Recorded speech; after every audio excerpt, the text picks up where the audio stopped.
You had a hand in modifying this engine, did you? Well, yes, I did actually, yes. The most difficult part was getting the airflow performance fuel injection metering body to work properly. I'm sure you're right. It's very technical. I do have a bit of an engineering background myself, but it takes its air from a thing called a ram air trumpet. And instead of buying one at vast expense, for example, so I had a rummage in my kitchen cupboard.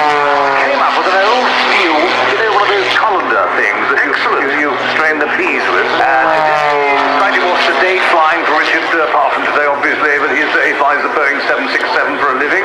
And away from the aviation, he's a bit of a wine buff, somewhat of an expert at home brewing. In fact, 6 to 7 pints of his own peculiar, and you get pretty much the same effect as flying in the pits today. Well, so, what's rather extraordinary about this airplane is this amazing colour scheme.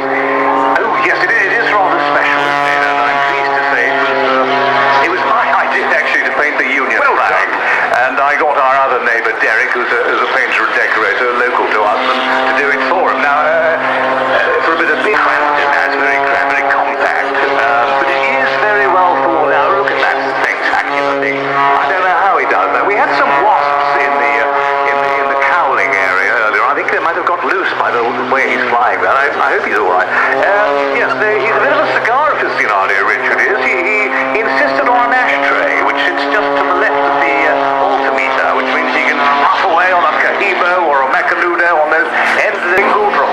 That's like being in the space station. That's very impressive. Well, certainly, but the amount of negative G's pulling there would be a bit like that loop. That's called an Admiral multi-spin off a stall turn, ladies and gentlemen. Look at that. Just hanging there in the air, and he'll kick the rudder around in a second. I don't think I've ever seen a torque turn go around so many times. And into the voluntary excess dive. Now, Richard calls this next move the Zurich FIFA split. There it is. And a triple axle loop coming up shortly.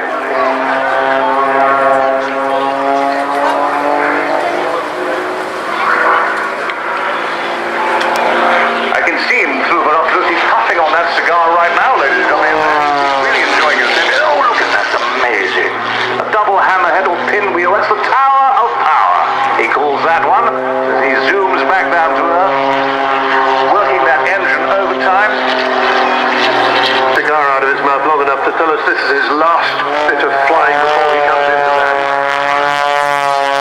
This is the high alpha knife edge configuration, ladies and gentlemen. That engine just powering his way down the runway.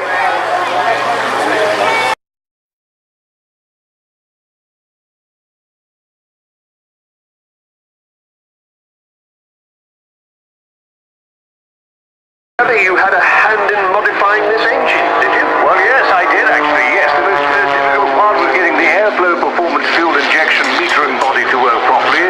I'm sure you're right. It's very technical. I do have a bit of an engineering background myself, but it takes its air from a thing called a ram air trumpet. And instead of buying one at vast expense, for example, so I had a rummage in my kitchen cupboard. Came up with an old steel, one of those colander things that you strain the peas with. And today, slightly more sedate flying for Richard Parson today, obviously, but he flies the Boeing 767 for a living. And away from the aviation, he's a bit of a wine buff, somewhat of an expert at home brewing.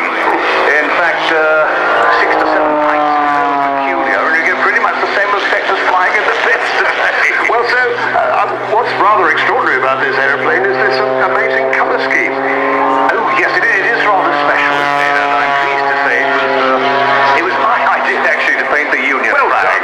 And I got our other neighbour, Derek, who's a painter and decorator, local to us, and to do it for him. Now, for a bit of big it's very compact, but it is very well thought out. Look at that spectacular thing. I don't know how he does that. We had some wasps in the cowling area earlier. I think they might have got loose by the way he's flying there. I hope he's all right. Yes, he's a bit of a cigar aficionado, Richard is. He insisted on an ashtray, which sits just to the left of the altimeter, which means he can puff away on a Cohiba or a Macanudo on those